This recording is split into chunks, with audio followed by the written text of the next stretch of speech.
Dans ce monde rempli de défis et d'épreuves, il est important de se souvenir que notre seul refuge est Allah, le grand pourvoyeur. En effet, notre bien-aimé, paix et salut sur lui, nous a informés de la répartition des subsistances et du moment le plus propice pour l'adoration, qui n'est autre qu'après la prière de l'aube. Dans un hadith authentique, le prophète, paix et salut sur lui, a dit « Celui qui accomplit la prière de l'aube en groupe, puis s'assoit pour évoquer Allah jusqu'au lever du soleil, puis accomplit 2 rakats, aura la récompense d'un pèlerinage et d'une umrah complète. » C'est pourquoi la plupart des savants détestent le sommeil après l'aube et affirment qu'il conduit à la pauvreté. Le messager d'Allah, paix et salut sur lui, nous a informé que la bénédiction réside dans le fait de se lever tôt, car la période qui suit la prière de l'aube est l'une des plus bénies.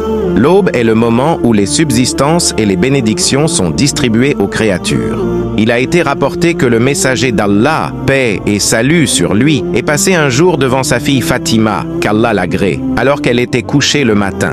Il lui a dit « Lève-toi, ma fille, et assiste à la distribution de la subsistance par ton Seigneur et ne sois pas parmi les négligents. » En effet, Allah répartit les subsistances des gens entre le lever de l'aube et le lever du soleil.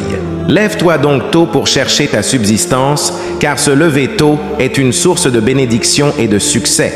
Par conséquent, dormir après la prière de l'aube est détestable. Par contre, il est recommandé de faire la sieste, car le messager d'Allah, paix et salut sur lui, faisait la sieste, qui est la période qui s'écoule entre l'après-prière de Zour et l'heure de Asr. Anas, qu'Allah l'agrée, a dit « Nous faisions la sieste après le vendredi. Celui qui veut dormir doit le faire pendant la sieste, car le prophète, paix et salut sur lui, détestait le sommeil après la prière de Ansr. En effet, l'après-prière de Asr est considérée comme le début de la nuit. Les savants ont expliqué les raisons de la détestation de dormir après Asr comme suit. Le prophète, paix et salut sur lui, évitait de dormir juste après le coucher du soleil.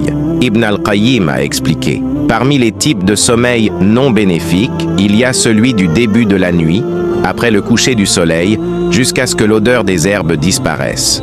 Le prophète, paix et salut sur lui, le détestait. Donc selon la charia et la nature, c'est déconseillé. » Abdullah ibn Abbas, qu'Allah les agrée tous deux, a dit que dormir après l'après-midi, après Asr, diminue les bénédictions attendues et augmente les conséquences néfastes.